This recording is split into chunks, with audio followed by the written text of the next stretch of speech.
On a dark and stormy night, a young girl found herself alone at home. Her family had gone to a distant family gathering, leaving her behind. Rain pelted the windows, and the wind howled outside. She tried to keep busy with books and puzzles, but an uneasy feeling settled over the house. As the clock ticked away the hours, she decided to make some tea, hoping it would calm her nerves. She tiptoed down the creaky stairs to the kitchen, the only source of light coming from the flickering candle on the table. Just as she filled the kettle, she heard something strange, like the faint echo of footsteps from upstairs. Her heart skipped a beat. She was supposed to be alone. Carefully, she climbed back up the stairs, her heart pounding in her chest. The footsteps grew louder and more distinct as she neared her parents' bedroom. The door was slightly ajar, and she pushed it open with trembling hands. Inside, she was met with a chilling sight. A masked figure, dressed in dark clothing, hunched over her mother's jewelry box. The thief looked like a true criminal, his gloved hands rifling through the precious gems and heirlooms. Fear gripped her. She couldn't move or make a sound. It was as if time stood still until the thief turned and saw her. His eyes, filled with menace, met hers. She screamed, piercing the eerie silence of the night. Startled, the intruder bolted out of the room, knocking her aside in his haste. The girl's fear gave her strength as she raced to lock herself in her room, grabbing her phone to call the police.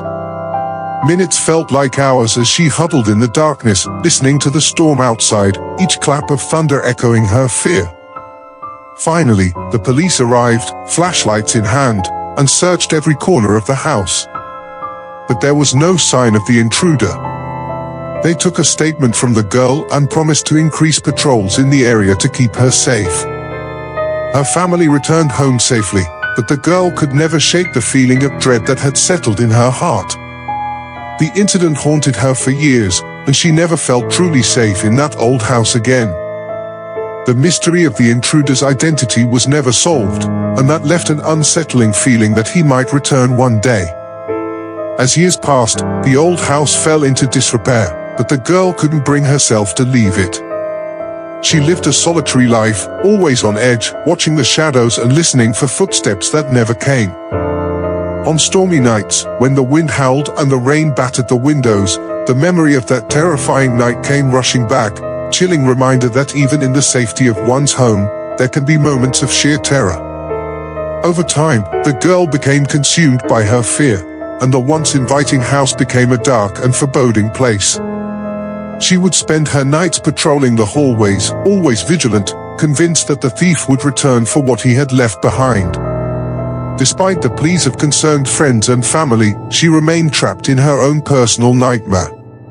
She even began to investigate the mystery herself, collecting newspaper clippings and old police reports, trying to piece together any clue that might lead her to the identity of the intruder. Years turned into decades, and the girl grew older, but her obsession with the past never waned. She remained locked in the house, recluse, haunted by the memory of that stormy night and the masked thief who had shattered her sense of security. And so, the house stood as a monument to her fear, dark and lonely place where the past never faded, and the stormy night continued to echo through the halls, a constant reminder that sometimes, the scariest thing in the world isn't what lurks outside, but what lingers within.